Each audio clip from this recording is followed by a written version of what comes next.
حي على الفلاح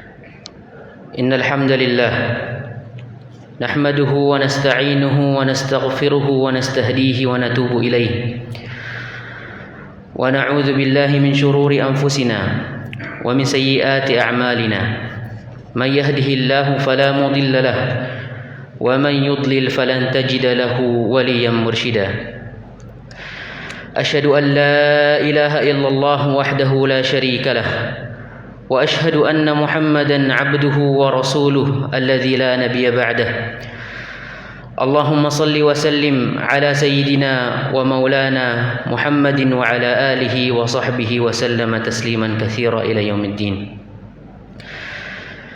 معشر المسلمين رحمني ورحمكم الله، أوصيكم ونفسي بتقوى الله فقد فاز المتقون. قال الله تعالى في كتابه الكريم: أعوذ بالله من الشيطان الرجيم بسم الله الرحمن الرحيم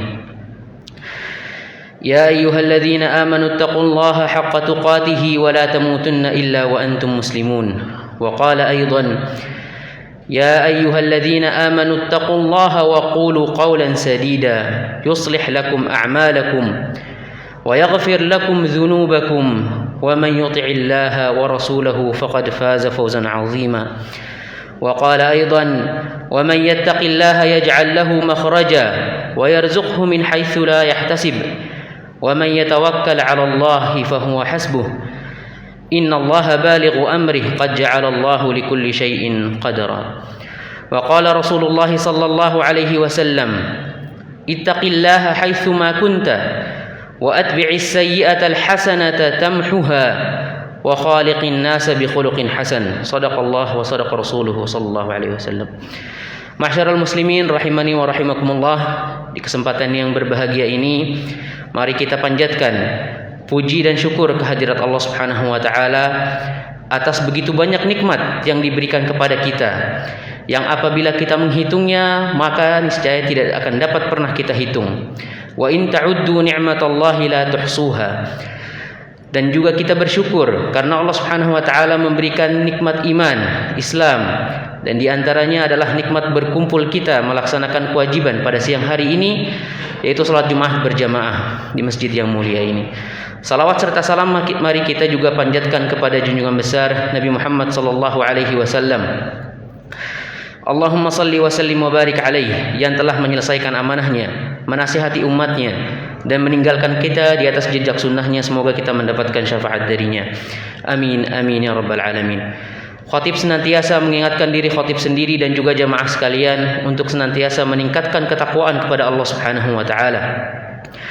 Dikarenakan Allah Subhanahu wa taala berfirman menyampaikan kepada kita, wahai orang-orang yang beriman, bertakwalah engkau kepada Allah dan janganlah engkau wafat kecuali kau berada dalam keadaan beriman. Dan juga menyampaikan, barang siapa yang bertakwa kepada Allah Subhanahu wa taala, maka Allah akan memberikan dari setiap persoalannya jalan keluar. Allah akan berikan dia rizki dari arah yang tidak pernah dia duga-duga.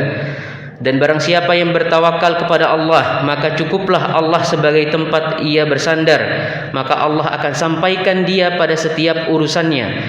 Dikarenakan Allah Subhanahu wa taala menjadikan ada kadar dan ada porsi bagi setiap segala sesuatu.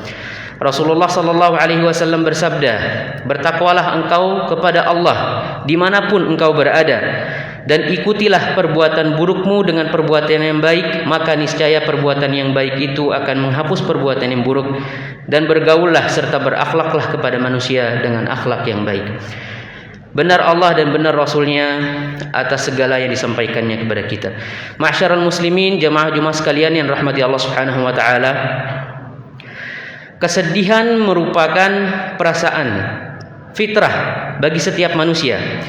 Kecilnya, besarnya, mudanya, tuanya, setiap manusia memiliki rasa kesedihan dengan berbagai macam latar belakang.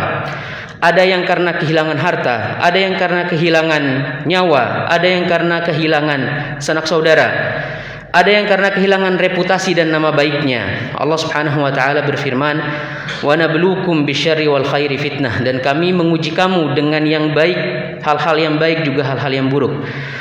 Dan juga Allah Subhanahu wa taala menyampaikan kepada kita, "Walanabluwannakum bisyai'im minal khauf." Dan kami juga akan menguji kamu daripada sedikit ketakutan.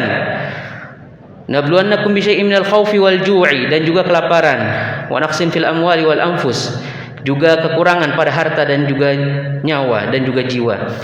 Itu menandakan kepada kita jamaah sekalian rahmati Allah Subhanahu wa taala, apapun ujiannya terkadang membawa kita sebagai manusia ke arah kesedihan.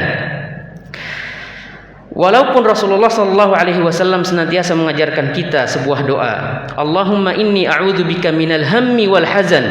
Ya Allah, kami berlindung kepadamu dari perasaan gundah gulana, dari perasaan kesedihan. Tetapi kesedihan yang bagaimana? Kesedihan yang berlarut-larut, kesedihan yang berketerusan, kesedihan yang tidak berkesudahan. Kita minta Allah lindungi kita dari kesedihan yang demikian. Akan tetapi pada umumnya kesedihan merupakan fitrah manusia. Sebagaimana itu menimpa kita sebagai manusia, juga itu menimpa Rasulullah sallallahu alaihi wasallam. Maka sesuai dengan tema pada hari ini, jamaah sekalian rahmati Allah, kita akan sedikit membahas tentang tahun kesedihan Nabi sallallahu alaihi wasallam. Bukan untuk kita ratapi, bukan untuk kita bersedih kembali terhadap tahun-tahun itu, akan tetapi kita ingin memetik hikmah, mengambil makna daripada tahun kesedihan Nabi sallallahu alaihi wasallam. Karena tentu di balik setiap kesedihan ada kemudahan. Kalau kesedihan itu menggambarkan tentang kesulitan, kata Allah Subhanahu wa taala, "Fa inna ma'al usri yusra." Inna ma'al usri yusra. Sesungguhnya di balik setiap kesulitan itu ada kemudahan, dan itu diulang 2 kali. Kata ulama, itu untuk menggambarkan kepada kita hakikatnya ada dua kemudahan setelah satu kesulitan. Ma'syaral muslimin rahimani wa rahimakumullah. Ada beberapa kejadian yang membuat Nabi sallallahu alaihi wasallam menjadi sedih dalam satu tahun yang sama, yaitu pada tahun ke-10 daripada kenabian ketika beliau berada di Mekah. Kejadian yang pertama adalah wafatnya paman beliau, Abu Talib. Wafatnya paman beliau ini menjadi pukulan yang berat bagi Nabi sallallahu alaihi wasallam, dikarenakan paman beliau Abu Talib yang senantiasa menyokong dakwah beliau, yang senantiasa marah ketika beliau dianiaya, yang senantiasa membela beliau di setiap keadaan, tanpa pandang situasi, tanpa pandang kondisi. Beliau selalu membela Nabi sallallahu alaihi wasallam, padahal kondisi beliau bukanlah seorang yang beriman, bukanlah seorang yang sudah bersyahadat. Akan tetapi pembelaan beliau kepada Nabi sallallahu alaihi wasallam diberikan dengan penuh, diberikan dengan sangat sukacita. Karena beliau juga sangat cinta kepada Rasulullah sallallahu alaihi wasallam. Suatu ketika beliau, paman Nabi sallallahu alaihi wasallam, Abu Talib, berdoa bersama istrinya, memohon kepada Allah Subhanahu wa taala. Sekalipun mereka tidak beriman, mereka memohon kepada Allah untuk diberikan, dianugerahi seorang anak yang tampan seperti Nabi, yang baik akhlaknya seperti Nabi, dan kemudian dianugerahkanlah oleh Allah Subhanahu wa taala kepada mereka Ali bin Abi Thalib. Beliau wafat, jamaah sekalian, ketika menjelang sakaratul mautnya Nabi sallallahu alaihi wasallam datang sebelum wafatnya. Ketika itu Nabi menemui 2 pemuka Quraisy, yaitu Abu Jahal dengan satu lagi kawannya yaitu Umayyah atau Abi Umayyah bin Abi Umayyah, Abdullah bin Abi Umayyah. Ketika mereka sedang menemani Abu Talib, Rasulullah sallallahu alaihi wasallam mengatakan kepada Abu Talib, "Wahai pamanku, qul la ilaha illallah uhajjika biha indallah." Katakanlah la ilaha illallah, maka niscaya dengan kata-kata la ilaha illallah yang engkau katakan itu, aku punya alasan, aku punya pembelaan untuk membelamu di hadapan Allah Subhanahu wa taala kelak. Akan tetapi pemuka Quraisy tidak tinggal diam. Abu Jahal dan kawannya lagi-lagi mengatakan kepada Abu Talib, apakah engkau ridha untuk mati bukan di atas agama Abdul Muttalib? Maka bingunglah di situ paman Nabi sallallahu alaihi wasallam. Seketika beliau melihat Nabi, seketika beliau melihat Abu Jahal, sampai akhirnya beliau wafat dalam keadaan mengatakan, ana ala millati Abdul Muttalib. Aku di atas agamanya Abdul Muttalib. Dan itu menjadi kesedihan yang berlipat ganda bagi Nabi sallallahu alaihi wasallam. Bukan hanya karena kehilangan pendukung dakwah yang berat, bukan hanya kehilangan pendukung dakwah yang loyal kepada beliau, akan tetapi beliau kehilangan seseorang yang tadinya dekat tetapi wafat tidak dalam keadaan beriman kepada Allah Subhanahu wa taala. Maka kata Rasulullah sallallahu alaihi wasallam, "Ama wallahi la astaghfiranna laka ma lam unha anka." Demi Allah, aku akan senantiasa memohon ampun untukmu wahai pamanku selama aku tidak dilarang untuk hal itu. Akan tetapi kemudian turun surat At-Taubah ayat 113. Maka lin nabi wal ladzina amanu ayastaghfiru lil musyrikina walau kanu uli qurba. Dan tidak pantaslah dan tidak layaklah dan tidak sepatutnya seorang nabi dan juga orang-orang yang beriman meminta ampunan kepada Allah Subhanahu wa taala untuk mereka orang-orang musyrik, sekalipun mereka orang-orang terdekat, sekalipun mereka saudara-saudaranya. Min ba'di ma tabayyana lahum, setelah jelas bagi mereka bahwasanya mereka itu ashabul jahim, yaitu penghuni-penghuni neraka. Na'udzubillah min zalik. Dan kemudian turun ayat yang berikutnya di surat Al-Qasas ayat 56. Innaka la tahdi man ahbabta walakinnallaha yahdi man yasha. Sesungguhnya engkau wahai Muhammad tidak akan pernah bisa, tidak akan pernah mampu untuk memberikan hidayah kepada yang engkau cintai, kepada yang engkau kehendaki. Akan tetapi Allah Subhanahu wa taala lah yang akan memberikan hidayah itu kepada siapa saja yang Dia kehendaki. Dari sini kita mengambil pelajaran, jamaah sekalian rahimani wa rahimakumullah. Hidayah itu tidak dapat diberikan, hanya dapat disampaikan. Dan tugas kita berdoa kepada Allah Subhanahu wa taala agar Allah Subhanahu wa taala memberikan hidayah kepada orang yang kita inginkan. Kemudian kejadian yang kedua adalah wafatnya Khadijah, istri tercinta Nabi sallallahu alaihi wasallam. Beliau juga merupakan penyokong dakwah. Beliau juga merupakan pembela Nabi sallallahu alaihi wasallam. Digambarkan dalam suatu hadis yang disampaikan oleh Aisyah radhiyallahu anha. Karena Nabi sallallahu alaihi wasallam idza dzakara Khadijah, kalau Nabi sedang mengungkit, sedang menyampaikan tentang Khadijah, fa ahsana as-sana.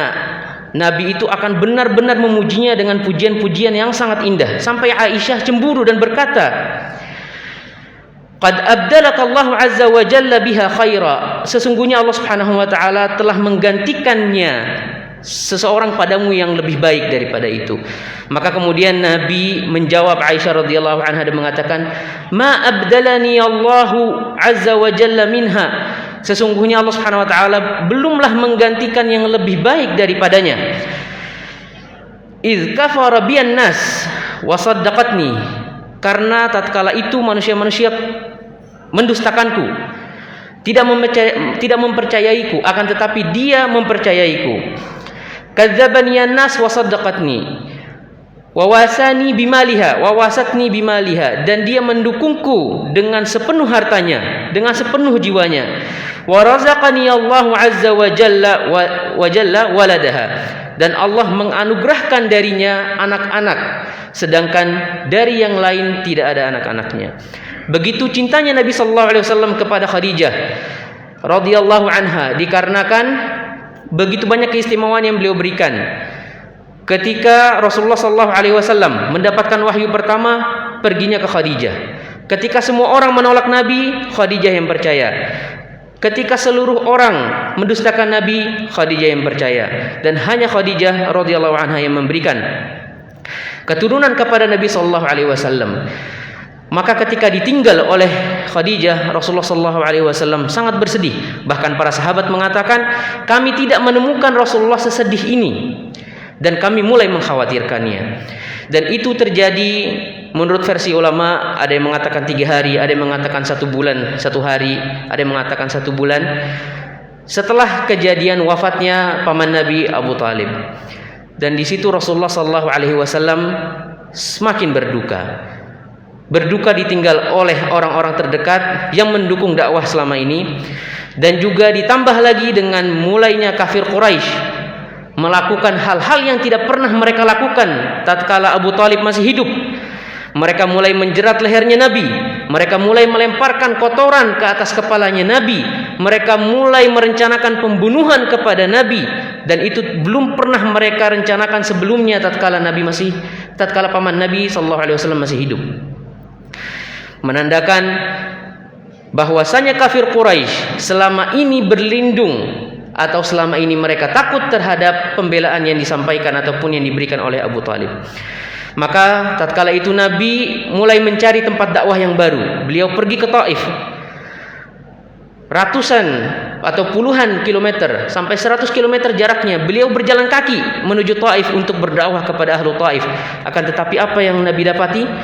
Yang Nabi dapati adalah cacian, makian, lemparan tombak, lemparan panah, lemparan batu-batu, sampai pelipis Nabi SAW berdarah. Dan Nabi kemudian doa dengan doanya yang masyhur, Allahumma inni ashku ilaika dha'fa quwwati wa qillata hilati wa hawani 'alan nas. Ya Allah, aku memohon kepada Engkau, aku mengadu kepadamu ya Allah atas kondisi yang aku miliki sekarang, dari kekuranganku, kelemahanku, betapa manusia tidak menerimaku. Dan itu adalah lumrah sebagai Nabi SAW menyampaikan doa tersebut, dikarenakan amanah yang beliau terima adalah amanah yang sangat luar biasa. Maka kemudian datanglah malaikat penjaga gunung, dan dia mengatakan, doalah wahai Nabi agar aku bisa ratakan 2 gunung ini di hadapan mereka. Akan tetapi Nabi SAW menjawab malaikat tersebut dengan apa? La'allallaha yukhriju min aslabihim man yashhadu an la ilaha illallah wa anni rasulullah. Semoga Allah Subhanahu wa taala mengeluarkan dari sulbi-sulbi mereka orang-orang yang kelak beriman kepada Allah dan beriman kepadaku selaku nabinya. Dan setelah itu Rasulullah SAW diberikan hadiah oleh Allah Subhanahu wa taala atas cobaan-cobaan yang beliau terima, yaitu perjalanan Isra dan Mi'raj, perjalanan sebuah mukjizat yang kemudian kita kenal ada perintah salat di sana, kita kenal ada perintah syaqqul qamar ataupun pembelahan bulan di sana, dan juga ada perintah bagi kita bagi umat Islam kemudian setelah itu untuk berhijrah. Jadi kita bisa melihat jamaah sekalian yang rahmati Allah Subhanahu wa taala, setelah kesulitan-kesulitan yang Nabi sallallahu alaihi wasallam alami, Allah memberikan hadiah besar, sebuah perjalanan. Allah kemudian memberikan kepada Nabi sallallahu alaihi wasallam jalan keluar dari setiap persoalan. Dan itu terjadi bagi Nabi sallallahu alaihi wasallam dan sangat terjadi mungkin bagi kita apabila kita menerima cobaan yang kita rasa kita tidak kuat, kita menerima ujian yang kita rasa tidak kuat, maka hendaklah kita beriman, meningkatkan keimanan kita kepada Allah Subhanahu wa taala, bahwasanya annallaha yaj'alu min kulli dhiqin makhraja. Allah akan menjadikan dari setiap kesempitan, dari setiap kesulitan jalan keluar. Inna ma'al usri yusra, fa inna ma'al usri yusra, inna ma'al usri yusra. Sesungguhnya setelah kesulitan itu pastilah akan datang kemudahan. Aqulu qawli hadza wa astaghfirullah li wa lakum fastaghfiruhu innahu huwal ghafurur rahim. Allahumma shalli wa sallim ala sayyidina محمد وعلى آل سيدنا محمد.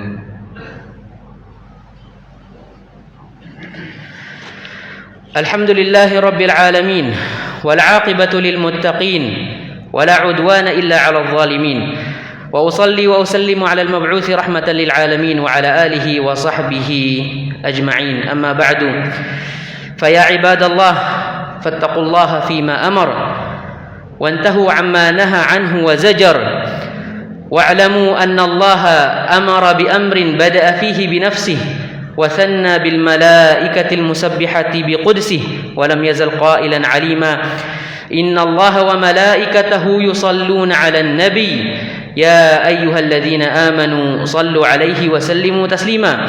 اللهم صل على سيدنا محمد وعلى آل سيدنا محمد كما صليت على سيدنا إبراهيم وعلى آل سيدنا إبراهيم، وبارك على سيدنا محمد وعلى آل سيدنا محمد كما باركت على سيدنا إبراهيم وعلى آل سيدنا إبراهيم في العالمين إنك حميد مجيد. وارض اللهم عن الخلفاء الراشدين أبي بكر وعمر وعثمان وعلي وعن الصحابة أجمعين ومن تبعهم بإحسان إلى يوم الدين. اللهم اغفر للمسلمين والمسلمات والمؤمنين والمؤمنات الأحياء منهم والأموات، إنك سميع قريب مجيب الدعوات يا قاضي الحاجات.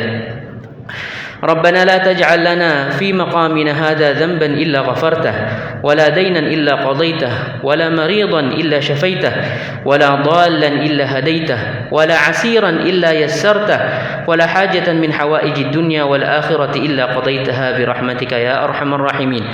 ربنا آتنا في الدنيا حسنة وفي الآخرة حسنة وقنا عذاب النار. سبحان ربك رب العزة عما يصفون وسلام على المرسلين والحمد لله رب العالمين. أقم الصلاة.